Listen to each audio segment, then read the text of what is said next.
Bonsoir mesdames, messieurs, bonsoir et bienvenue dans un grand angle, votre espace d'analyse et de débat au cœur de l'actualité nationale. Ce soir, nous nous intéressons au trafic routier dans le Grand Conakry avec les gros porteurs qu'on rencontre aux heures de pointe entre les petites voitures et les bus. La situation inquiète les usagers quand on sait que les gros porteurs qui manquent souvent d'entretien ont récemment fait des dégâts dans la circulation à Conakry.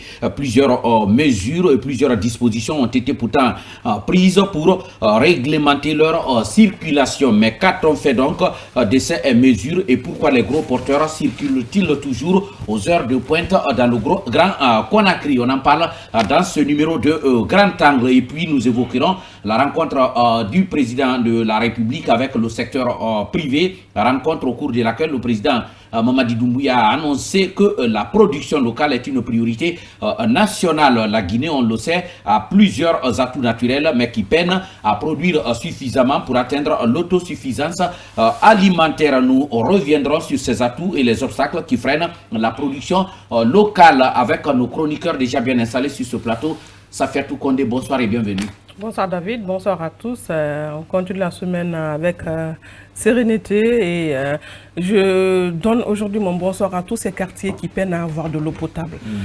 Parce que la SEG, elle est complètement absente et on voit encore à Conakry à ce siècle des bidons d'eau transportés par-ci, par-là pour ce n'est même pas une affaire du siècle, c'est une affaire des châteaux d'eau d'abord. bon c'est vraiment dommage de voir encore cette image à Conakry. Quand vous circulez un peu dans quelques quartiers, vous verrez encore ces bidons qui continuent à ravitailler les familles. Sauf qu'on a l'impression qu'il y a des gens qui ont mis dans leur tête qu'il ne faut pas que ça marche. Bon, c'est un autre débat. Ce secteur-là, quand même, il y a eu beaucoup d'investissements. Il y a eu beaucoup d'investissements. Il y a eu beaucoup d'investissements ces dernières années, en tout cas. Mais sauf que ça ne bouge pas. Oui. On va beau faire des fourrages, mais il nous faut la SEG. Oui. Il nous faut la SEG. Tout le monde n'a pas ces moyens-là de se faire un fourrage. Tout le monde n'a pas ces moyens. S'il y a la SEG, on paye la facture normalement. Et les fourrages souvent ont des risques derrière. Mais de gros risques. De gros risques. Idrissa Cissé, bonsoir. Bonsoir David Yambono, bonsoir aux millions de téléspectateurs qui nous pratiquent. Mamadou Ali Moussoari, bonsoir. Bonsoir à vous David, bonsoir à Safi qui pense que le problème de la SEG sera résolu demain. Vous parlez d'investissement, mais est-ce qu'il y a eu évaluation? On nous a parlé ici du 4e, 5e projet au Conakry. Est-ce qu'il y a eu évaluation? Avec l'appui financier de la Banque mondiale. De la Banque mondiale, même le Japon, je pense, à un moment donné.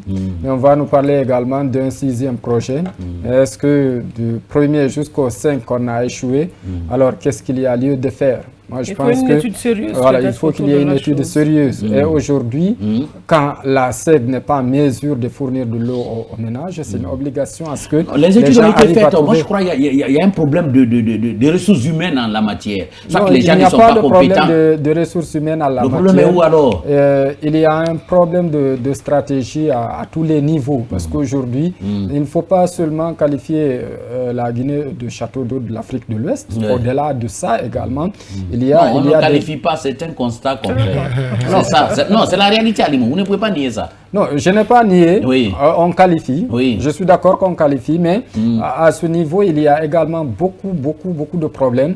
Et je suis sûr que le problème de la SEG, ce n'est pas pour demain. Beaucoup de problèmes. On veut des solutions maintenant. Les forages ont pris vraiment un élan où actuellement, il est difficile de les arrêter. Même si toutefois, il y a des conséquences dans le futur également. Conséquences dans le futur. Mamadou Alpha Baldé, bonsoir. Oui, bonsoir David. Pour revenir un peu à ce sujet assez particulier qui intéresse tout le monde, c'est qu'il y a une nouvelle pratique. On met le forage en bas et on construit l'immeuble au-dessus. Imaginez, la terre, elle est sur... Oui, mais c'est ce qui se passe aujourd'hui. Oui. Beaucoup qui construisent aujourd'hui les maisons à étage à Conakry, on commence toujours par le forage, puisqu'il n'y a pas la SEG, on ne peut pas les en vouloir. Mais le fait de pomper à cet endroit précis, vous pompez la nappe phréatique. Et si elle n'a pas le temps de se régénérer de façon plus rapide, il y a un fort risque qu'il y ait un vide en bas et ça peut créer des affaissements par endroits. Et la sécurité même de la structure que vous allez construire sur ce forage comporte quand même assez de risques. Voilà, assez de risques pour les citoyens, pour plein de gens. Parce qu'on nous dit qu'il y a des zones où on peut pomper, il y a des zones où on ne peut pas pomper, il y a des zones où on peut forer, il y a des zones où on ne peut pas forer. Mais ce qui se passe aujourd'hui, je le dis en connaissance de cause, puisqu'on a fait un sujet là-dessus. Parfois, quand vous interrogez la SEG, ils vont se plaindre de ce manque de financement. Ils vont vous comparer, par exemple, à l'électricité. Ils n'ont pas reçu même le quart de ce que l'électricité a reçu. Il y a des projets qui existent sur papier. Il faudrait trouver les bailleurs pour faire le travail. Mais aujourd'hui, même investir dans l'eau, là je rejoins l'émir, même investir dans l'eau aujourd'hui, ça comporte des risques parce que dans un quartier, même des familles entre guillemets modestes se débrouillent aujourd'hui à trouver un forage. Ça montre aussi qu'il y a un manque de solidarité parce qu'on nous dit qu'un seul forage bien creusé, bien foré, ça peut ravitailler tout un quartier. Ouais. Mais sur une ligne d'1 kilomètre, vous pouvez trouver chaque cour à son propre forage. Et c'est extraordinaire que ça se passe ainsi. Et demain, ce qui peut arriver, c'est que quand il y aura un accident dans un quartier, et des géologues viendront confirmer que c'est à cause de la multitude de forages, par exemple, vous verrez des gens venir de se réclamer de l'État ou des services spécialisés. Les mêmes gens qui vous ont autorisé ou qui ne vous ont pas interdit de forer viendront chercher à vous obliger à peut-être boucher votre forage. Ouais. Donc, le risque, il est là, le problème, il est là. Maintenant, moi, je vais quand même adresser mon bonsoir à cette vaste opération de déguerpissement qui se poursuit pour beaucoup, comme Cissé qui disait que ça va être un feu de paille, les gens vont revenir, à tel et tel, j'ai vu les gens commencent à revenir. Le travail continue, ils sont à Madina. Ils sont à Madina, ça fait 2 jours aujourd'hui. Et je vous dis de ce côté, ça bosse fort. Et moi, personnellement, j'ai été quand même frappé par le fait que la grande partie des citoyens, à part ceux qui sont victimes, c'est normal. Quand on vient casser ta table, quand on vient casser ta boutique, même si tu es sur la route, tu peux avoir du chagrin, voilà, ça ne peut jamais te plaire. C'est normal, ça, c'est humain. Mais dans la grande majorité des citoyens, les gens sont d'accord sur le fait que Conakry ne peut pas continuer à devenir un grand taudis. Oui, ça on est d'accord là-dessus. Je rappelle que vous pouvez nous suivre en direct sur l'application RTG officielle, sur notre page Facebook ou la chaîne YouTube Grand Angle ou encore sur www.rtgguinée.info, en différé sur TikTok et Instagram Grand Angle. Pour nous joindre, vous pouvez nous écrire à notre adresse email grandanglertgcoloma@gmail.com. Envoyez-nous les messages au 627 53 09 99, 627 53 09 99. Ça s'affiche au bas de votre écran. Si vous êtes à l'étranger, vous ajoutez le code de la Guinée, le 00 224. Voilà pour le plateau de ce soir. Je commence par vous, Mamadou Alpha, à Baldé. Il y a eu un vent de panique qui a soufflé au mardi matin sur Kaloum. On a entendu des tirs et il y a eu un communiqué qui est sorti. Oui, il faut se dire qu'il y a quand même quelques jours où on observe une descente parfois pas très comprise par les citoyens et même certains responsables de la maison centrale où voilà, on nous dit maintenant, parce que beaucoup ne savaient pas pourquoi il y avait ces descentes qu'on peut qualifier d'inopinées selon le communiqué, il y a des fouilles, puisqu'il y a eu un précédent. Vous savez, à la maison centrale, à l'époque, feu Claude Pivy a été exfiltré de la maison centrale et après, même le retour du ministre de la Justice de l'époque et des vidéos que nous avons vues, les gens ne se cachaient plus d'avoir des téléphones et il faut le reconnaître, la maison centrale c'est un grand bazar de n'importe quoi, tout peut y entrer, il y a de la drogue, il y a des téléphones, il y a tout ce qui est interdit dans une prison en temps normal. Et si on décide d'y mettre fin, c'est parfois à travers ces visites inopinées, des gens qui n'appartiennent pas à l'administration de la prison, qui parfois, à tort ou à raison peut-être, connaissent bien cette réalité, parce que les gens ne se cachent pas avec les téléphones. Et beaucoup savent ici que si quelqu'un est à la maison centrale, il te faut quelques heures pour te trouver, pour te munir d'un téléphone. Alors que si tu dois parler étant un détenu, quand tu es en prison, même cette liberté de parole, parler avec n'importe qui, ce n'est pas permis. Il y a des moments où tu peux passer maintenant. C'est là où il faut savoir, est-ce que la prison permet par exemple à un détenu de passer un appel, 2 appels par semaine? Est-ce qu'il y a cette possibilité-là? Ça, je n'en sais rien. Mais ce qui est important, c'est qu'au vu de la loi guinéenne, un détenu ne doit pas avoir un téléphone personnel. Un détenu ne doit pas avoir accès à des stupéfiants. Un détenu ne doit pas avoir des armes blanches. Ça, c'est normal. Et maintenant, pour imposer ça, il faudrait bien qu'il y ait parfois peut-être des visites inopinées pour venir fouiller aux grandes dames de tous ceux qui sont là et qui entretiennent cette mafia-là. Maintenant qu'il y ait des prisonniers qui refusent de se soumettre à cette fouille-là, ça amène, et qu'ils ne soient pas des moindres, parce que si c'est quelqu'un guinéen, n'importe lequel, peut-être on peut l'obliger rapidement, mais il y en a qui ont quand même une certaine sympathie de l'opinion, une certaine reconnaissance aussi au sein des forces de défense et de sécurité qui sont connues. Donc à un moment donné, ils connaissent aussi les règles. Donc on ne peut pas se permettre de dire non, je ne me soumets pas à une fouille inopinée. Par exemple, peut-être on peut chercher à revendiquer la légalité de la chose, il faut un mandat, mais à un moment donné, il y a une façon de faire. Quand c'est comme ça, si tu n'as rien à cacher, tu ne peux pas refuser qu'on te fouille. En principe. Et maintenant qu'il y ait des décisions derrière et que ça aille comme ça, il y a eu une panique. Mais j'ai aussi aimé la rapidité dans la réaction des autorités concernées à travers ce communiqué qui a un peu pu remettre les choses dans leur contexte et calmer tout ça. Maintenant, on entend que du côté des avocats de Toumba notamment, qui a été transféré dans un autre centre pénitentiaire, qu'ils réclament son retour et tout. Donc ça c'est normal et tout ça. Mais à un moment donné... Les avocats sont dans leur rôle. Oui, ils sont dans leur rôle. À un moment donné, lorsqu'il y a une visite et que les autorités compétentes décident que tel détenu doit changer de prison, ça arrive partout. Tu ne peux pas dire que tu dois choisir ta prison. Non, tu ne choisis pas. Tu choisis pas. Et cette situation à Limou soirée a perturbé un peu la circulation à la rentrée, à la sortie des Kaloum.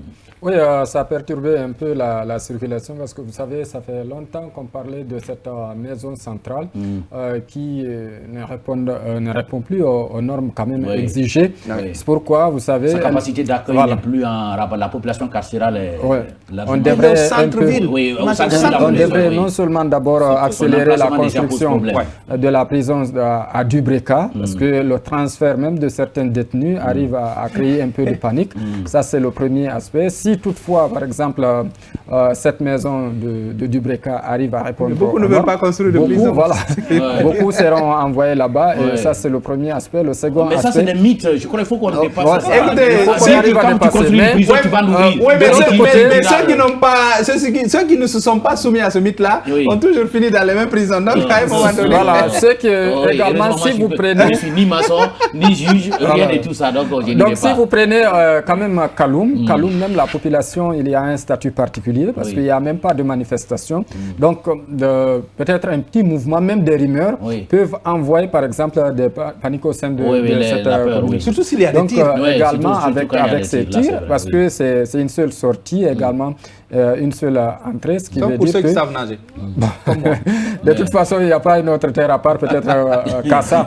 Donc, ce que Alpha a dit, moi également, je salue cette rapidité par laquelle, comment je vais appeler ça, le procureur a sorti d'abord ce communiqué. Parce que ça peut aller dans tous les sens. Et souvent, on est souvent en retard dans les communications officielles. Non seulement dans tous les sens, mais également, ça peut rapidement gagner tout le pays.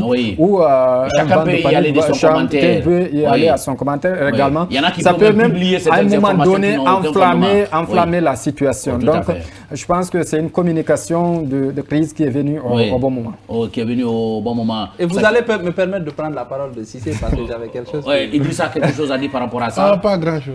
Pas grand-chose. Non, pas grand-chose parce qu'après, depuis le matin, j'étais vraiment dans un truc social. Mais tout ce que j'ai retenu, c'est la réaction du collectif des avocats. La spontanéité, Non, je te parle des avocats de Toumba qui disent ne pas avoir la certitude ou, si vous voulez, l'authenticité du document qui atteste le transfert de Toumba. Ils disent qu'ils ne sont pas au courant.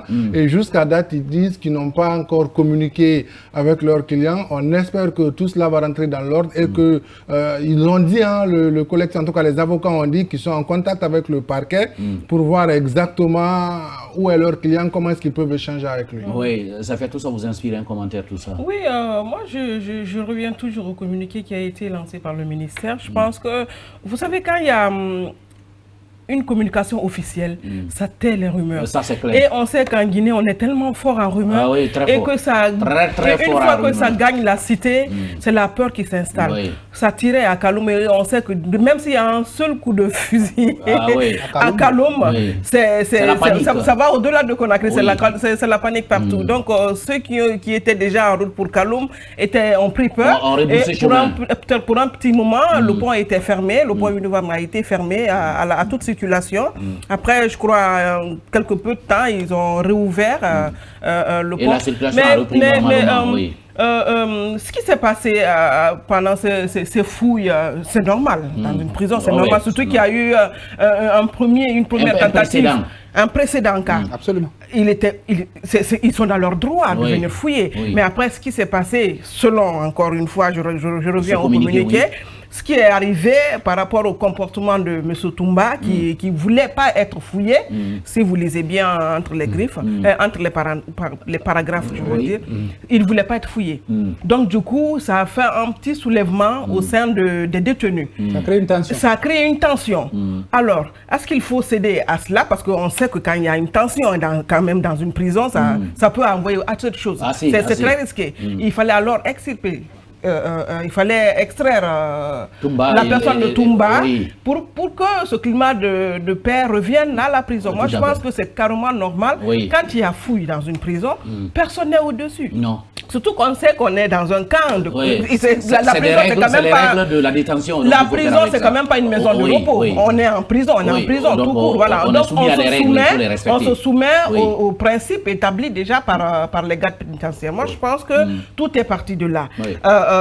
Son refus d'obtempérer, peut-être a créé cette panique au sein des détenus et ça a créé ce que nous avons vu ou pas. Je pense que ce sont les conséquences peut-être du comportement de Toumba, cette insubordination qui a créé tous ces agissements.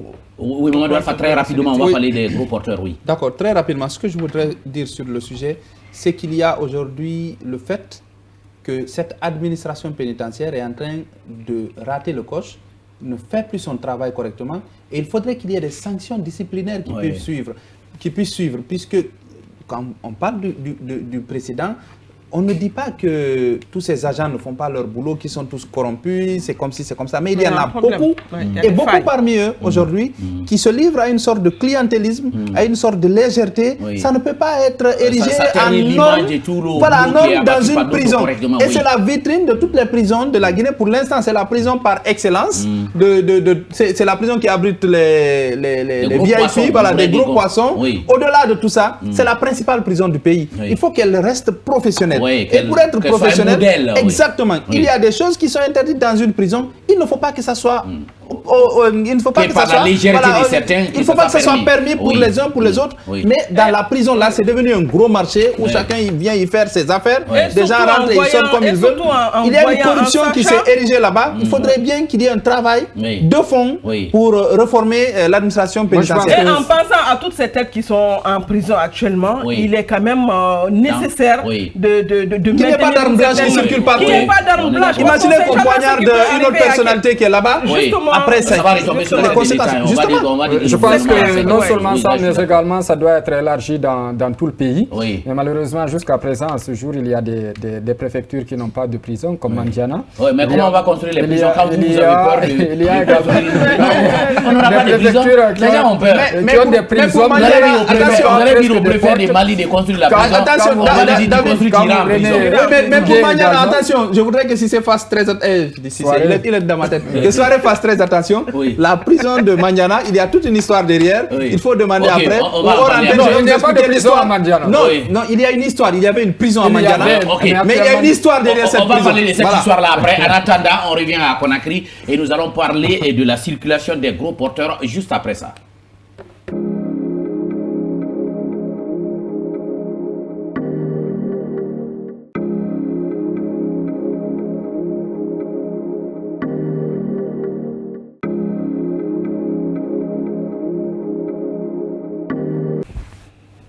De retour donc au plateau, Ali Moussoiré, réaction des téléspectateurs. Réaction sur les deux thèmes. Bonsoir, je suis Elage Bemba Ben Silla depuis Kindia. Je souhaite longue vie à votre émission.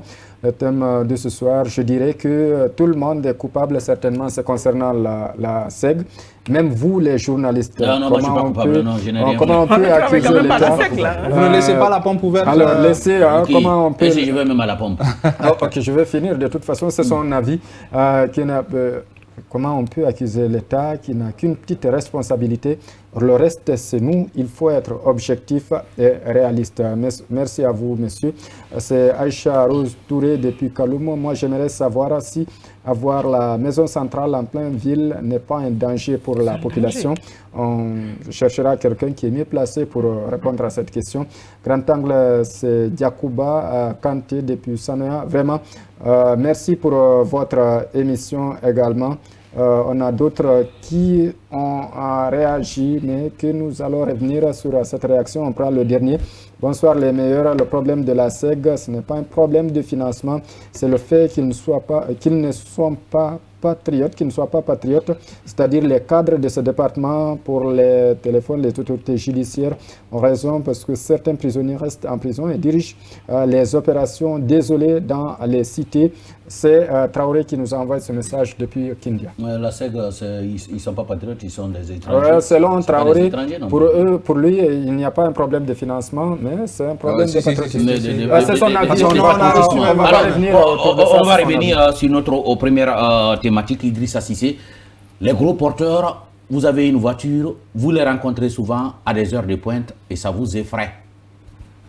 Bon, ça effraie les usagers, c'est normal, parce que le plus souvent, les conducteurs de ces gros porteurs ne considèrent pas trop ceux qui ont des petites voitures. Parce qu'ils sont en sécurité en haut, oui, c'est toi qui es en danger. Exactement, c'est cette théorie qui est dans leur tête. Ils se disent non, dès que je fonce sur une petite voiture, le chauffeur va me laisser le passage. Donc, ils ont déjà cette philosophie en tête. Mais tout cela, c'est... je me dis qu'on a du mal à appliquer exactement ce qu'on prend comme décision. Si moi, chauffeur d'un gros porteur, quel que soit, même si qui est mon patron, si moi, chauffeur, je sais que je ne dois pas rouler à une certaine heure, je ne dois pas le faire. Parce qu'ailleurs, c'est comme ça se fait. Tout à fait. La décision est mûrie avant d'être prise. Mais si après, un policier arrête un gros porteur, après, c'est quelqu'un bien placé au niveau de l'administration qui appelle, ou bien c'est un commissaire central même qui appelle. Le plus souvent, c'est pourquoi... Ou bien la Direction nationale des transports terrestres. Voilà, qui appelle, je suis obligé de céder. C'est pourquoi le plus souvent, ces chauffeurs de ces gros porteurs ne sont pas inquiets, sinon on ne peut pas comprendre qu'on prenne une décision pour dire de telle heure à telle heure, tel engin ne doit pas rouler, mais qu'on retrouve ces engins dans la circulation qui ne sont pas inquiétés. Quelque part, c'est les conséquences directes de... les conséquences directes, Safiatou Kondé, Idrissa Cissé l'a dit, on a pris plusieurs fois des mesures pour réglementer. On a même dit que c'est de 22h à 6h du matin. On a dit la journée non, le matin. Mais maintenant, là... Ils circulent quand ils veulent. Rien n'est respecté. Peut-être que la sécurité routière pensera qu'on est en train de les charger un peu parce qu'on en a tellement parlé sur ce plateau. Mais rien ne change. J'ai l'impression que ces gens de l'autre côté font la sourde oreille. Je veux parler des conducteurs du camion. De ces gros porteurs. De ces gros porteurs. Ils font la sourde oreille. Et derrière, il n'y a pas de sanction. Ils ne sont pas inquiétés. Idrissa l'a dit tout à l'heure. Quand moi, je sais que il m'est interdit de rouler du matin à 22h par exemple, je sors, je serai taxé. Je reçois une amende où je verrai ma voiture carrément stoppée, arrêtée, tout mon camion stoppé. Je n'ai plus droit, ou c'est une sanction qui tombe, mais je ne vais pas le faire. Je ne le ferai pas. Mais si je sais, David, que quand je sors à ces heures qui me sont interdites, mais je vais sortir. Tout à fait. Je sais que quand je vais rencontrer ce policier qui doit veiller à ce que moi je ne roule pas, à l'application de cette mesure, dès que je le retrouve, ah oui, mon ami, ah oui, attends, tu es ça, pardon, laisse-moi passer, je sais un peu urgent. On tape entre les mains, ceux qui tombent dans la main, on ne sait jamais, on ne peut même pas compter. Et puis le monsieur, il passe. Mais je vais continuer à offenser, je vais continuer à enfreindre ces règles qui ont été rétablies, malheureusement. Et c'est ce qui se passe. Sinon, il a été clairement dit, ça a été écrit noir sur blanc, que ces camions doivent avoir une certaine heure de circulation. Mais comme il l'a dit aujourd'hui, moi, je vois un camion, mais je m'arrête. Parce que je n'ose pas. Et sans parler de ces remorques qui te prennent 2 conteneurs à la fois et qui sont en pleine circulation et qui foncent d'ailleurs. Ils te voient sortir la tête, ils foncent. Parce qu'il n'est pas inquiété, il sait qu'il ne doit pas rouler à 16 heures. Et pourtant, récemment, c'est eux qui ont fait des dégâts dans Conakry. Mais tellement de dégâts. Ce que je dis peut-être que la police routière va penser qu'on est en train de les charger un peu, tellement qu'on en a parlé. Ça continue encore à faire des dégâts. Est-ce qu'il y a une semaine qui se passe sans qu'il y ait ces accidents causés par ces gros porteurs? Peut-être qu'on ne sait pas. Sans oublier les voitures endommagées par-ci, par-là. Sans oublier. Ça c'est le moindre mal, ça. Ça, c'est rien. Les voitures endommagées, c'est rien. On peut réparer ça. Mais les cas de mort, on en a assez. Peut-être qu'on n'a pas toutes les informations relayées sur ce plateau, mais il n'y a pas une semaine qui passe sans qu'il y ait un accident provoqué par ces camions lourds, par ces gros porteurs. Des gros porteurs. Je ne sais pas où ça coince, mais ces gens ne sont pas du tout inquiétés. Qu'est-ce qu'il faut faire alors? Nous, on ne peut que dénoncer. L'applicabilité revient à ces gens qui sont dans les rues, à la Direction générale de la protection civile aussi qui doit appuyer. Parce qu'un citoyen qui meurt aujourd'hui, mais c'est un citoyen de trop. C'est un Guinéen de perdu, c'est un citoyen de trop. Il peut tellement apporter à la Guinée qu'on ne sait pas. Il y a eu combien de victimes sur ces routes grâce à ces camions? Ou peut-être qu'ils peuvent passer, créer un problème et ils sont déjà partis. Mais le problème reste et voilà, il y a des fois quand ça tombe en panne, ça crée un bouchon irrespirable. Je te dis, mais sur toute la ligne, ces gros porteurs créent des problèmes. Sur toute la ligne, ils créent des problèmes. Le bouchon, on n'en parle pas. Quand les grues, je l'ai toujours dit que ces grues qui circulent au coin des rues, c'est les petites voitures là, ils voient. Mais un camion peut stationner ici pendant une semaine. Le camion est là, personne ne réagit. Pourtant, on ne peut pas prendre ça. Récemment, on a été doté. Voilà, justement. La police a des grosses grues qui peuvent au moins remorquer ces camions qui obstruent la circulation. Mais pourquoi on ne les applique pas? Qu'est-ce que ces gros porteurs-là ont de plus que ces petites voitures qui circulent? Pourquoi ils ne respectent pas? C'est l'argent certainement qui tombe. Oui, malheureusement, David, c'est l'argent. Encore et encore, c'est l'argent. Mais en attendant, à côté de cet argent-là, il y a des vies qu'on est en train de perdre. Et ça va continuer. Tant que les règles qui ont été données, tant que l'ordre qui a été donné n'est pas respecté sur le terrain, on va continuer à perdre les Guinéens. On va perdre les Guinéens. Mamadou Alpha Baldé, des dégâts, des pertes en vies humaines, des dégâts d'engins, de petits engins, des embouteillages. On ne comprend rien pourquoi les mesures ne sont pas appliquées quand elles sont prises. Parce que tout simplement, il y en a sur lesquels on veut les appliquer et d'autres se voient favorisés. Et là où je suis d'accord avec tout ce qui a été dit ici, c'est que quand on décide, surtout aux heures de pointe, que les gros porteurs ne circulent pas, bizarrement, il y en a qui vont trouver une parade pour dire non, telle entreprise, telle société, telle autre, eux, il faut que leur camion circule parce que. Ils doivent être ravitaillés. On met beaucoup d'exceptions dans les règles. Exactement. À partir du moment où il y a énormément d'exceptions, derrière, les autres se faufilent derrière ça pour pouvoir circuler. Donc il faut trouver une formule pour... C'est vrai que l'activité économique doit se poursuivre aussi. On ne peut pas arrêter... Non, en fait, on ne les a pas dit d'arrêter. Mais il y a des heures où il faut circuler. À partir de 22 heures. Mais pour un pays où tout rentre par le port de Kaloum, ce n'est pas toujours aisé. Vous savez, on n'arrive pas, il faut voir souvent au-delà des pour et des contre et de tout le risque qu'il y a, il faut trouver une solution. Il faut leur ouvrir peut-être une voie particulière, mais il faut trouver une solution parce que tout ce qui est décidé, on n'arrive pas à l'appliquer pour plusieurs raisons. Un policier qui veut appliquer ça sur un camion... Les mesures ne sont pas... Les décisions qu'on prend ne sont pas suffisamment mûries. Exactement, elles ne sont pas mûries. Est-ce que c'est faisable? Vous savez, on a beau vouloir... Des fois, dans l'application, on se rend compte que... C'est pas faisable. On se rend compte qu'on ne devait pas prendre la décision. Voilà, parce qu'une usine de farine, de ciment qui est en haute banlieue, il faut que l'usine tourne. Et il faut que les camions partent chercher le clinker, la matière première de la farine et tout le blé au port. Et ça, s'ils ne peuvent pas rouler une bonne partie de la journée... Mais il y a une planification quand même. Attendez, je vais juste terminer. S'ils ne peuvent pas rouler une bonne partie de la journée, je suis d'accord. S'ils ne peuvent pas rouler dans une certaine catégorie de temps dans la journée, c'est un manque à gagner pour ces entreprises-là en termes de réserve et autres. C'est-à-dire, ce n'est pas inventé. À partir du moment où on autorise telle catégorie de camions et telle autre catégorie de camions, tout de suite, celui qui a son propre camion va trouver une formule parce que le policier qui est là aussi à un moment donné, comme vous l'avez dit, il peut être dur. Vous savez ce qui amène les gens à accepter parfois ces formes de corruption. Toi, tu peux être dur. Compromis, tu peux être de compromis. Tu peux être dur, mais après, si toi tu ne prends pas 10 000, il va aller donner 7 000 à quelqu'un d'autre et tu vas voir l'argent passer et tu aurais pu peut-être accepter les 10 000. Donc ça fait que les gens se disent à un moment donné, je gère le quotidien là, je gère l'urgence là. S'il a des problèmes au prochain Carrefour, ça c'est son problème. Tu m'as pas vu, je t'ai pas vu. Voilà, je t'ai pas vu, tu m'as pas vu, on ne s'est même pas vu. Moi quand tu passais, comme quelqu'un me disait, je dormais donc ou autre chose. Ou j'étais occupé à gérer un autre problème. Et c'est vraiment dommage. On dirait qu'Alpha, il est dans le secteur, quoi. Non, ce qui arrive, il faut qu'on trouve une formule qui puisse marcher quoi, par exemple, pour tout le monde.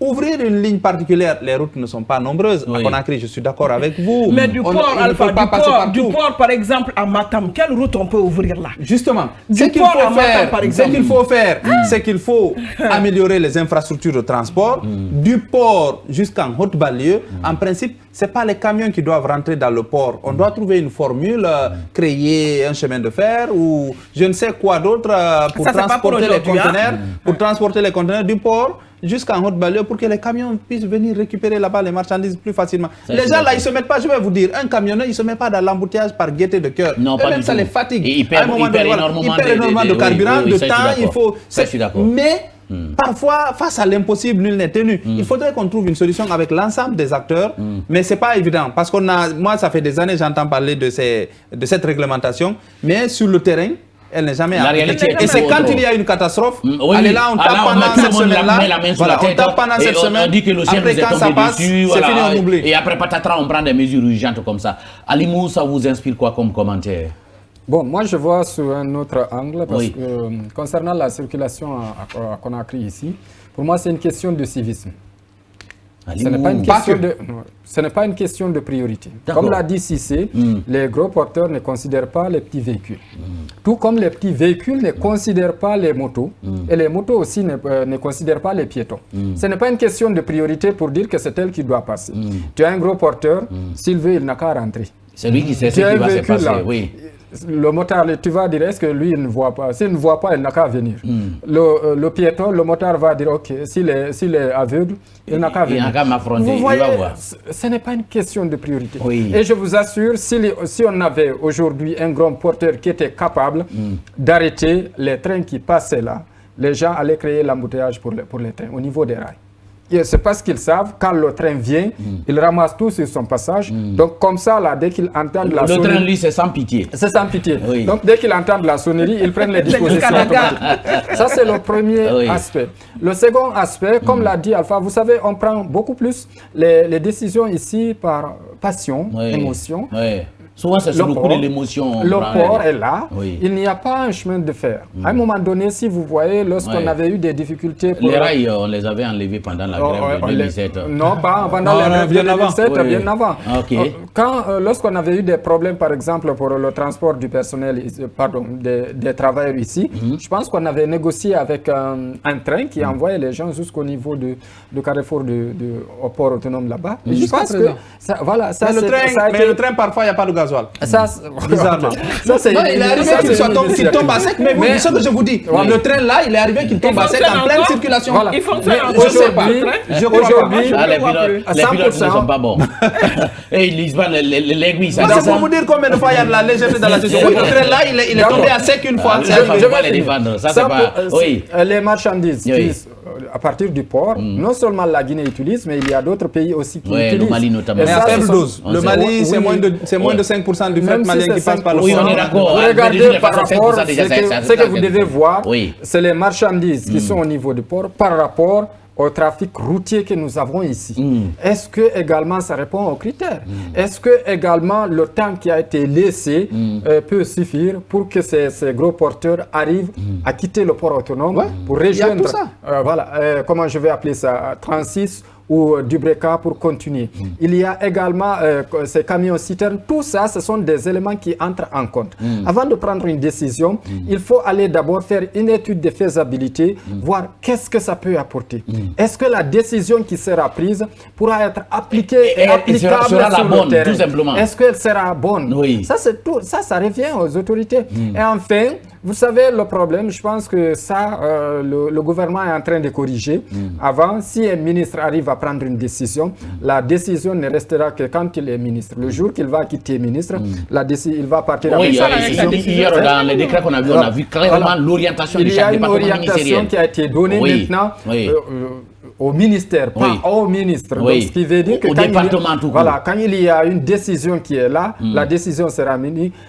Même si le ministre quitte, je pense que c'est la même logique décision, ça va continuer. Mais il y a une orientation stratégique. Oui, tout à fait. De l'autre côté, est-ce qu'il n'y a pas eu assez de communication? Parce que je pense, à un moment donné... Par rapport à la situation des gros porteurs, il n'y a pas eu suffisamment de communication. Je vais vous dire, tous les chauffeurs et tous les responsables des gros porteurs, je vais vous surprendre parce que déjà, il y a eu une décision. Il y a une décision qui a été prise pour que les gros porteurs continuent de circuler toute la journée du 1er février au 31 pour pouvoir un peu envoyer les marchandises à l'intérieur du pays.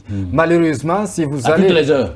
Je vous donne ici, allez-y sur le site du port autonome de Conakry, vous allez voir la décision. Malheureusement, la décision n'a pas été peut-être divulguée par beaucoup de personnes. Ça, c'est le premier aspect. Le second aspect, quand il y a des mesures, quelles sont par exemple les initiatives qui accompagnent cette mesure?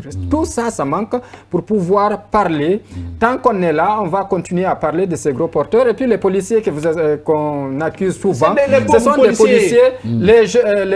Les chauffeurs, ils ont des passer. Oui, ça tombe souvent sur la tête des policiers. Parce que quand tu donnes un document qui prouve signé d'en haut, la haute hiérarchie, donc il passe et puis le policier qui est là, c'est après, quand il y a un accident de la circulation, je m'excuse, qu'on viendra pour dire attention, à partir de l'instant, on stoppe tout, on a circulation des gros porteurs, il y a ça. Jusqu'à 72. C'est un problème entier, c'est ce que je dis, c'est un problème entier. Ce camionneur, ce chauffeur qui reçoit ce papier de là-haut. En principe, c'est lui qui donne ce papier-là, qui doit mettre en pratique, en premier lieu, cette décision. C'est pas tout le monde c'est pas tout le monde la remorque qui doit aller transporter Alpha, prenez l'exemple par exemple sur du blé, par de la farine ou encore. Il y a des exceptions pour ces entreprises. Non, c'est juste un exemple. Comment voulez-vous que nos patrons mettent en application la décision quand on lui tend une enveloppe? Oui, bien justement, c'est pourquoi je dis que c'est un problème. Mais parfois ce sont ces opérateurs économiques qui viennent expliquer que si les camions s'arrêtent sur 6 heures, sur 10 heures, non, attention, il y a des explications, il y a des explications techniques. Ne peut pas être à sec d'un coup. Il y a une planification pour toute chose. Justement, d'un coup, mais si... Attends, elle va finir. S'il te plaît, je sais que j'ai un stock pour un an. Vous ne pouvez pas avoir un stock pour un an, non. C'est juste un exemple. Ça peut être 6 mois, 3 mois après. Une semaine, dites une semaine. Non. Une usine ne peut pas faire un stock pour une semaine. Non. Il n'y a aucune usine qui n'importe pas la matière première. Si tu me permets, s'il te plaît, disons un mois, une usine qui fait une planification sur un mois, il a un stock d'un mois. Tu penses qu'il va s'asseoir jusqu'à échéance? L'épuisement des stocks, non. Mais il commande bien avant. Il y a une planification. C'est un faux débat quand on dit que l'usine est à sec. Il faut que le conteneur bouge. C'est un faux débat. Je ne suis pas d'accord. Je ne parle pas de votre... C'est une usine. On ne te parle pas d'une petite boutique là. C'est une usine. Oui, c'est une usine. Ok, ça fait on vous a compris. Bon, on peut excuser la méconnaissance de Safi dans le secteur économique. Ce que je vais vous dire, non, attendez, juste si vous permettez, je vais vous expliquer comment ça se passe. Une entreprise, toutes les entreprises que nous avons ici, notamment les usines, j'ai pris l'exemple sur les usines de ciment et d'autres, au-delà de la forte demande qu'il y a et de tout ce qui peut s'en suivre. Hier, on parlait de l'arrivée des bateaux. Quand un bateau de clinker arrive, il y a un délai. On vous donne 2 jours, 3 jours pour débarquer le bateau ou une semaine maximum pour débarquer le bateau. Pendant ce temps, les camions ne peuvent pas s'arrêter, moteur coupé et le bateau est arrêté là-bas. C'est pas possible. Il faut vider le maximum possible et dès que ce bateau de clinker quitte, il y a un autre bateau de blé qui va arriver ou 2 autres bateaux de blé qui vont arriver. Quand ces 2 autres bateaux de blé vont quitter, il y a d'autres. C'est un flux continu. Ce qui est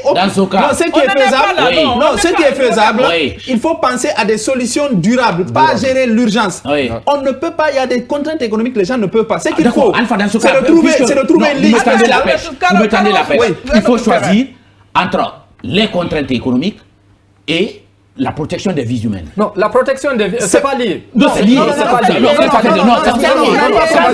C'est gros porteur la faune des dégâts. Mais en attendant, s'il n'y a pas de blé, il n'y a pas de pain, vous parlez de quelle histoire de sécurité? Si moi, à un moment donné... Donc, tu parles de non, pain. non, c'est juste un exemple. C'est juste un exemple. Ce qui est important... Je vous pose alors une question. Vous pensez qu'un ministère peut s'asseoir, tout un ministère peut s'asseoir, sortir un communiqué sans réfléchir? Vous pensez cela avec tous les cadres qui sont au ministère? C'est arrivé plusieurs fois. C'est arrivé plusieurs fois. On essaie de choses qui ne marchent pas. La réponse à cette... Oui. Vous pensez que tout un ministère, avec tous les cadres qu'on connaît de la Guinée, vous pensez que tout un avec ministère... les hautes études à l'international. Oui. Ils ne sont pas associés. Qu'est-ce que tu veux dire? Il y a beaucoup de décisions. On connaît qu'il y a beaucoup de décisions. Ça finit, oui. C'est ça qu'ils ont une solution. Oui. Il y a une solution avant que le communiqué sorte ou avant que la décision ne sorte. Ça, au moins, c'est clair. Ça fait tout, sauf que... Vous ne pouvez pas le reverser, vous ne pouvez pas ramener... Je suis d'accord, sauf que ça fait tout. On a vu des décisions ici. On a dit, on va les appliquer. On a commencé à les appliquer. Dans l'application, on s'est rendu compte qu'il y a des failles, il y a des coquilles. On dit que ça ne peut pas aller. Ça ne peut pas aller. Ça veut dire que c'est pas bien mené. Oui, moi, je voulais finir. Pourquoi je dis que ce n'est pas lié? On a constaté ce dernier temps, les véhicules, les Toyota Verso faisaient plus d'accidents que les gros porteurs. Oui, pourquoi? Et les motards. Ça, c'est l'excès de vitesse. Et les motards. Il y a l'excès de vitesse. Mais également, quand on parle de ces gros porteurs, ce n'est pas, par exemple, quelque chose d'une fatalité. Il faut que ces gros porteurs, qu'on les mette dans les conditions requises. Les contrôles Il faut qu'il y ait des contrôles techniques. Et tout ce qui s'ensuit. Hier, après notre émission, je suis passé derrière ici, j'ai trouvé qu'un gros porteur était en panne juste au niveau de cette colline qui était là. Pourquoi? Parce qu'il n'y a pas de contrôle technique. Il faut tous à la penser à tout ça pour minimiser le problème dans son entièreté. Pour minimiser les accidents de la circulation. Si on se dit que c'est en interdisant la circulation des gros porteurs, pendant la journée qu'on va diminuer les accidents de la circulation. Mais surtout fluidifier aussi la circulation. On se trompe. Ouais. Non, on ne se trompe pas. Pendant ces heures de pointe, il y a beaucoup plus de citoyens dans les rues. Non, il y a les heures de pointe, oui. Non, mais le problème que nous avons, il n'y a même pas de... Idrissa est beaucoup plus spectateur aujourd'hui. Non, mais il n'y a même pas de parking public. C'est tant mieux pour l'émission. C'est bien qu'il adopte ces comportements. Et pour les téléspectateurs. Mais regardez, il n'y a même pas de parking public pour ces gros porteurs. Loin de ça. Quel est l'espace aménagé de Kabelin jusqu'à Kaloum, jusqu'au port, pour ces gros porteurs? C'est le long des routes. Et souvent, quand les camions là se garent la nuit, vous avez vu les accidents, les gens qui viennent dans la nuit. Donc, le problème entier, ce qui est important, c'est de trouver une formule pour que l'accès au port, jusqu'au grand marché, jusqu'au point de ravitaillement, jusqu'au sortie de la ville, expertise pour trouver la jusqu'au sortie de la ville, il faut qu'il y ait une grande commission interministérielle qui se réunisse avec les opérateurs économiques. Voilà, une commission ad hoc que je serais très heureux de présider et d'analyser les pour et les contre pour qu'il y ait une solution durable. Il nous a fait demander la parole. Vous savez ce qui me choque un peu sur ce plateau? C'est quand vous laissez Alpha étaler sa méconnaissance dans ce domaine. Non, et que David Yombuno, qu'on connaît, animateur aguerri, le laisse passer. Non, mais on peut vos analyses non, en fait, c'est tout ce qui me choque. Hier, on est en train de parler du retard de ces bateaux au niveau du port autonome. Alpha était dans sa logique de dire que le problème ne se résume pas à ce niveau, alors que c'est un problème. Aujourd'hui, c'est ce même Alpha... C'est l'exemple là, il a pris. J'ai voulu le rappeler là-dessus. C'était dans un ensemble. C'était dans un ensemble. Non, mais franchement, avec ce problème de gros porteurs, on en rit, mais c'est très très grave. C'est un gros risque. Oui, on a adressé le problème. Alors, bonsoir tout le monde. Il faut vraiment que l'État prenne ses responsabilités sur la circulation routière, car actuellement, il y a trop d'accidents. Le message n'a pas été signé. La situation des gros porteurs est à l'origine de beaucoup d'accidents. Les chauffeurs refusent de céder le passage à d'autres. Encore une fois, il revient à l'État d'appliquer et de faire appliquer les décisions prises. Signé Mamadou Kouta Kamara qui nous suit depuis Sangoya. Bonsoir, c'est Diallo Tidiane de la Bellevue. Il n'y a pas de sanctions, surtout par la nuit. Ce sont les enfants que tu vois au volant et ils filent à toute vitesse. Merci également. Le problème n'est pas une question de gros porteurs, c'est une question de gestion des infractions routières, car si je connais que prendre un sens interdit ne coûtera 500 000 francs guinéens, je ne le ferai plus. Mais soyons honnêtes, personne ne respecte les simples règles de la circulation et les conséquences sont là. Merci également à tous ceux qui nous ont écrit sur WhatsApp et SMS. Voilà donc ce qu'on pouvait dire par rapport à notre première thématique. En tout cas, pour le moment, les gros porteurs continuent de circuler dans le Grand Conakry et souvent avec des dégâts. Et c'est pendant ce temps qu'on se met les deux mains sur la tête pour dire que le ciel nous est tombé dessus. Il est temps qu'on réglemente pour maintenir l'activité, une solution durable pour maintenir l'activité économique. L'activité économique continue, mais qu'on préserve et qu'on sauve surtout des vies humaines. Notre seconde thématique, c'est bien la rencontre du chef de l'État, le président Mamadi Doumbouya, avec le secteur privé. Il a été annoncé que la production locale est une priorité nationale. Alimou, je commence par vous. Quand vous entendez ça, ça vous dit quoi? Production locale, priorité nationale. Oui, ça porte beaucoup parce que c'est une phrase qui a son sens. Mais moi, je vois il y a un problème parce que, comme on l'a dit, comme les gros porteurs, comme la circulation et tout ce qui s'ensuit, il y a des préalables. Ces préalables vont de tout sens. D'abord, il faut encourager la production, le producteur. Il faut mettre en place un mécanisme capable de le faire. Vous savez, actuellement, la République de Guinée, nous faisons beaucoup plus la production saisonnière. Pendant la saison pluvieuse, c'est ce qu'on est en train de faire. Et pendant la saison sèche, c'est rarement qu'on est en train de produire. On ne peut pas produire, il ne pleut pas. Et l'eau même pour boire, on a des problèmes. C'est ce que je dis. Comment tu vas produire pendant la saison sèche? C'est ce que je dis. L'aménagement. L'eau pour boire déjà est difficile à obtenir. L'aménagement voudrait qu'on arrive. Écoutez, le Niger, pardon, l'Égypte n'a que le Nil. À travers le Nil, on est en train de faire une agriculture moderne. Et dans le désert même, il y a des pays aujourd'hui. Mais le Maroc, aujourd'hui, nous prenons l'oignon. Safi nous a dit que des fois, on prend ça du Mali. D'où viennent également le maïs, la même chose. C'est parce qu'il n'y a pas eu d'aménagement. Quand vous allez à Sigiri, excusez-moi, Alimou de vous interrompre. Quand vous allez à Sigiri, la banane, ça vient de Bamako. Bien sûr. Ça vient de les carottes. Les carottes, surpris. Les carottes, les carottes aussi, ça vient de Bamako. Le Mali, pays sahélien, donne à la Guinée, pays avec la région. Mais à Conakry, la pomme que vous avez là, ça vient du Maroc. Les oranges, la banane, du Maroc. Ça vient de l'Afrique du Sud ou du Maroc. Donc, ce qui veut dire que d'abord, si vous prenez même le Maroc, c'est un pays sahélien parce que c'est le steppe qui est là-bas. Donc, il n'y a pas cet aménagement. Et pourtant, aujourd'hui, la Guinée a combien de régions de dispersion des zones de dispersion des eaux? Vous prenez le contrefort du Fouta Djallon, vous prenez la dorsale guinéenne, on a combien de les géographes savent tellement commenter ça. Quand vous les entendez, vous avez l'impression que non, mais c'est fini, on est parti. Les géographes qui sont forts dans ça, Nous avons combien aujourd'hui de terres arabes? Seulement, par exemple, le Niger et sur le papier, on les a beaucoup. Seulement le Niger et ses affluents pouvaient servir la Guinée. Ça, c'est le premier aspect. Le second aspect, aujourd'hui, la production locale n'est pas considérée. Il n'y a pas une scène de valeur qui est en train d'être faite. Parce que vous venez dans les restaurants ou bien en tout cas dans les hôtels, c'est moins brisé. Pourquoi? Parce que on t'envoie là-bas, ce sont des oranges, ce sont des pamplemousses qui viennent de l'extérieur. Pendant ce temps, ce que nous sommes en train de produire ici, le marché n'est pas opportun pour les producteurs. Mais il y a la qualité de la production. Donc, oui, il y a la qualité. La qualité, ça viendra de ça. Si toutefois, la demande est là, je pense qu'à un moment donné, on pourra le faire. Excusez-moi, je vais finir. Vous vous rappelez, à un moment donné, l'Union européenne avait interdit le poisson guinéen sur son marché. Mais après, la Guinée a travaillé. Finalement, ils ont trouvé que les conditions aujourd'hui sont requises et que la Guinée peut envoyer son poisson. Aujourd'hui, si toutefois on trouve que c'est la qualité, comme l'a dit Alpha, on peut travailler pour que la qualité arrive à naître et que nos produits se retrouvent dans nos hôtels un peu partout, dans nos plats un peu partout à travers le pays. Oui, vous allez réagir, vous trois, on avait oublié.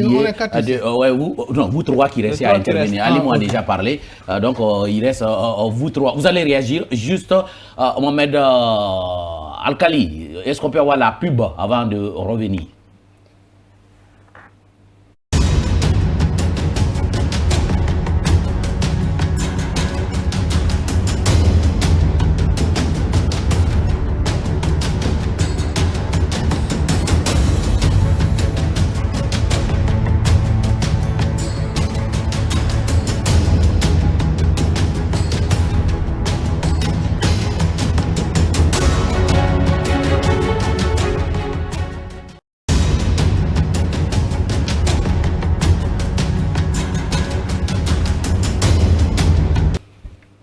De retour donc sur ce plateau, Mamadou Alpha Baldé. Terminé avec lui, il n'a pas la Oui, on voit qu'il y a beaucoup. Alimou a planté le décor, on a beaucoup de terres arables, on a beaucoup de plaines rizicoles, mais on a l'impression que ça ne travaille pas beaucoup. On préfère s'asseoir dans les bars cafés, parler de ce qui se passe à la Maison Blanche. Parfois, on en veut à ces gens-là, mais on ne peut pas cultiver avec les mains ou dans des zones arides non aménagées. En attendant, les Chinois, ils cueillent le thé par la main. Oui, sur les 12, c'est pas des machines qui cueillent ça. c'est des zones bien aménagées avec un programme spécifique. Et ça, c'est que le thé. Le riz, ils le font avec beaucoup de machines, le blé, le soja et tout ce qui s'ensuit. Tout peut pousser en Guinée. Ce qu'on peut faire par la main, faisons-le d'abord. Non. Si nous voulons aller vers une agriculture compétitive, où on peut... En attendant d'y être, ce qui est possible, faisons-nous Alpha. Ce qu'il faut dire, c'est que aujourd'hui, ce que nous avons comme problème, et là, quand il y a eu la rencontre, quand, encore une fois, mon cher ami Cissé et bien d'autres étaient là à dire... Je le manque que, apparemment non, pas du tout. Hein. À dire que cette rencontre avec les opérateurs économiques, c'est pour pouvoir fixer le prix de la mayonnaise ou de l'huile ou du sucre. J'ai dit non. Quand on parle du secteur privé ou des opérateurs économiques, c'est des gros investissements. On est d'accord. Aujourd'hui, quel est l'opérateur économique guinéen reconnu dans l'investissement agricole, par exemple? Les gens, ils préfèrent aller en Chine, en Inde, en Thaïlande. Bobo fait plus de attendez. Je connais, j'ai été à Bokeh, je connais très bien ces champs. Tu as posé une question, il a répondu. J'ai été là-bas aussi, donc Bobo, sa production, ça peut nourrir à peine un village. C'est pas une production. Moi, quand je parle de production, on peut créer des champions nationaux. 5 millions sur les 15 que nous sommes. Justement, non. Au-delà, 5 gros agriculteurs guinéens peuvent nourrir tout le pays. Ce n'est pas la bataille du nombre. Non, justement. Il y a l'État qui doit... Non, attendez, je vais te... Laissez-moi juste terminer. Oui. Il coupe souvent, donc il n'aime pas qu'on le coupe. Il y a l'État qui doit accompagner, accompagner certains champions comme Bobo qui a commencé dans le secteur et qui a une petite expérience aujourd'hui, à avoir l'espace qu'il faut, le matériel qu'il faut, je ne sais pas, crédit, à comment, sur coût de subvention ou autre chose, pour pouvoir aller dans une production, prêtez-moi l'expression, une production en pagaille. Je veux qu'il y ait une production en pagaille, des aménagements en pagaille, un peu partout. Mais tant que nous n'irons pas sur les 12 millions d'hectares de terres cultivables, parce qu'on aime jouer sur les chiffres. Et qu'est-ce qu'il faut pour ça? Moins d'1 million, nous avons moins d'1 million d'hectares aujourd'hui aménagés.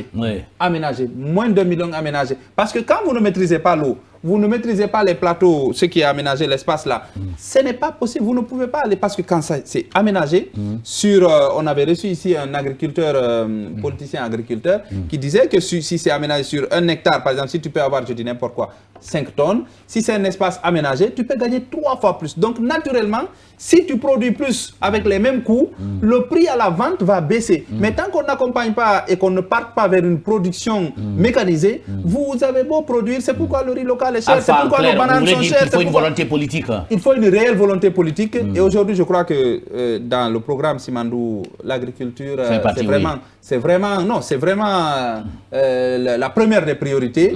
On veut utiliser l'argent des mines pour aller vers financer l'agriculture. Mais il faut que ça se traduise à travers des faits réels et dès que ça va démarrer. Et c'est pourquoi il faut un ministre extrêmement, pas expérimenté, mais au-delà même, c'est-à-dire très pragmatique, travailleur. J'ai envie de dire même qu'il va quitter Conakry, qui va s'installer à Mamoul là-bas pour pouvoir suivre tout ça. Quelqu'un qui va nous aider à décoller en termes de production agricole. On a oublié le triangle bananier. La Guinée a été une puissance agricole de par le passé. Ça, c'est les chiffres de l'histoire. Non, c'est l'histoire, mais c'est la réalité. À un moment donné, on produisait la banane qui était reconnue dans le monde entier. Aujourd'hui, mais attention, l'agriculture dont vous parlez, ce n'est pas... Si les agriculteurs doivent aussi pouvoir être compétitifs et rentabiliser la production, il y a une partie qui peut rester ici. On nous a enseigné que pendant la période coloniale, la Guinée était le plus grand producteur, le pays le plus grand producteur de bananes. Il y avait même une radio banane. Aujourd'hui, la Côte d'Ivoire a pris le devant. Ça, c'est clair. Voilà. Radio banane. C'était radio banane. Il n'y avait que ça d'ailleurs. Maintenant, on n'a plus de banane. On peut comprendre. Mais ça aussi, on connaît l'histoire. On connaît ce qui s'est passé entre-temps. Qu'est-ce qui s'est passé. Même s'il n'y avait pas eu... Il y a 60 ans. Même s'il n'y avait pas eu ça, on aurait peut-être eu des problèmes à maintenir. C'est qu'aujourd'hui, il y a des secteurs dans lesquels nous pouvons être des champions. On ne peut pas produire tout, encore une fois. Mais nous pouvons être des champions dans l'igname. dans le riz, on nous dit qu'on est le deuxième pays derrière le Nigeria. On nous dit qu'on est le deuxième pays derrière le Nigeria. Il y a l'ananas, il y a la pomme de terre et bien d'autres secteurs. On peut accompagner ces secteurs-là pour pouvoir avoir suffisamment aujourd'hui de champions qui peuvent aussi financer d'autres secteurs pour que le secteur agricole, que si c'est par moment quand il va laisser le micro, qu'il puisse aller dans son forêt là-bas, pouvoir produire tranquillement et qu'il y ait beaucoup d'opportunités. Mais à mon avis, il y a aujourd'hui un manque d'opportunités. Regardez, il y a beaucoup de jeunes qui prennent... je vais terminer avec ça. Oui. Il y a beaucoup de jeunes qui prennent tout le temps d'aller vers la production de l'ananas, par exemple. Moi, j'ai ma palmeraie. Hein. À la fin de la production, un beau matin, on t'appelle pour te dire que le feu a tout ravagé. Donc c'est très compliqué. Oui, ça fait tout. Lorsque le président dit ça aux opérateurs économiques, au secteur privé, la production locale est une priorité nationale. Est-ce que c'est pour leur dire, au lieu de vous intéresser peut-être au tertiaire, le commerce, investissez aussi dans l'agriculture. Oui. L'État est peut-être prêt à créer des conditions pour cela, un climat d'affaires, peut-être pour vous accompagner, mettre les intrants, tout ce qu'il faut. Si le président le dit... Il n'y a pas de banque agricole. Oui, une banque agricole, ça manque. Hein. Oui, je crois qu'on en avait. Hein. La madame. Ça, c'est une autre histoire. Elle était quand même là. Ne rejetez pas tout. C'est dans les archives maintenant. Oui, elle a existé. Elle a été victime d'une crise cardiaque. Elle n'a jamais réussi.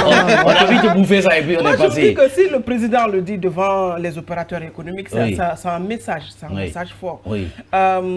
C'est vrai qu'il est bien beau de commander des conteneurs et des conteneurs, investir dans l'importation des denrées et tout, mais il est aussi, il est même urgent et très urgent d'investir dans l'agriculture en ligne. En fait, l'agriculture, je me demande s'il y a eu un secteur qui a fait plus de bruit que ce département. La refondation verte. La refondation verte, apparemment. Et avec un gros budget, à chaque saison, chaque région était parrainée par un ministre qui allait carrément s'installer, qui en faisait son siège. Il avait une région qu'il... les ministres ont produit.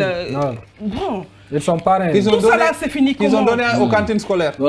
Oui, tout cela, tu as vu, il aime tellement stopper les gens, mais lui, par contre, il est très hostile. On va couper ton micro. Non, parce que vous-même, vous laissez parler. On va couper ton micro, oui. Alors, ça je reviens encore à redire que le secteur de l'agriculture, je me demande s'il y a eu un financement dans d'autres départements, comme l'agriculture. On a vu qu'il y a eu tellement de tracteurs couverts. On a couvert, on a été reporter, on était sur le terrain.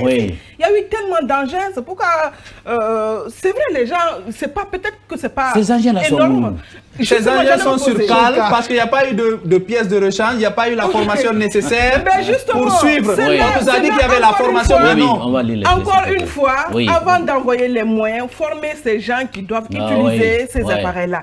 On a vu la cour du palais du peuple plein de tracteurs. Est-ce que dans l'enseignement supérieur, ça fait tourner, ce n'est pas bon de relancer la filière agronomie, par exemple? Mais ça existe. Mais ça existe, est-ce que c'est... Non, il ne s'agit pas d'exister. Non, mais attention, c'est un secteur qui marche très bien. C'est un secteur qui marche très bien. Il y a des ingénieurs agronomes dans toutes les préfectures et presque dans beaucoup de sous-préfectures. Et alors, le problème est où? Il manque de moyens. Sinon, ils sont accompagnés par la Chambre. Non, si tu dis manque de moyens, Alpha, dans ce cas, je ne serais pas d'accord. Il y a la Chambre nationale d'agriculture. C'est suffisant, mais l'État fait beaucoup d'efforts dans ce secteur-là. L'État fait beaucoup d'efforts. Tu penses que ça coûte combien pour un ministère de parrainer une région pendant la saison agricole? Attendez, mais pendant la saison, mais tous les ministres sont sur le terrain. Et ces tracteurs-là, c'est coûteux. Mais il faut des pièces de rechange d'habitude.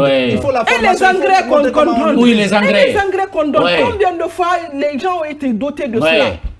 Les engrais, d'ailleurs, depuis le temps de Alpha Condé, c'est pourquoi je dis que le département de l'agriculture est le département star en Guinée. Franchement, il faut se dire la vérité. Peut-être que c'est, je ne sais pas, est-ce qu'il ne faut pas auditionner là-bas? Il faut auditionner là-bas. Non, moi je suis d'accord. Attendez. Peut-être qu'il y a beaucoup plus. Il faut auditionner. Vous n'aurez rien. Vous avez eu... Hier, on a donné l'orientation au département ministériel. On sait que c'est ça. Voici le budget X. Durant telle période, vous avez investi quoi et pour quel résultat? Professeur David, on va clôturer. Il y a beaucoup plus de bruit. Ça ne bouge pas. Le domaine de l'agriculture, ça ne bouge pas. Prenez votre voiture aujourd'hui, faites un peu, ne serait-ce que la T2. Oui. Vous ne verrez que des produits qui nous viennent, soit en tout cas des pays limitrophes. Oui. Je ne sais pas d'où ça vient, mais ça vient dans les conteneurs. De l'extérieur, La pomme que nous consommons aujourd'hui vient dans des conteneurs. Bon, la pomme, les mandarines, ça vient dans des conteneurs. Les bananes même viennent dans des conteneurs. Les oranges. Oui, les téléspectateurs. Ça ne bouge pas en attendant. Lui, salut à tous les travailleurs de la RTG, y compris Madame la directrice générale. Je pense que notre nouveau ministre va bien gérer les urgences. Vraiment, c'est Alpha Télémélé qui nous a écrit depuis Dakar. Merci à vous, monsieur Alpha. Bonjour, monsieur. Je suis de près votre émission depuis Agadir, Maroc. Je tiens à vous remercier pour cette sensibilisation, je veux dire. C'est vraiment hallucinant qu'au Maroc, avec 7 ans de sécheresse, ils n'ont pas manqué d'eau pour produire quoi que ce soit. L'État doit vraiment s'impliquer. Merci à vous également. Merci. Lui, il nous écrit depuis Gabon. Bonsoir, la RTG.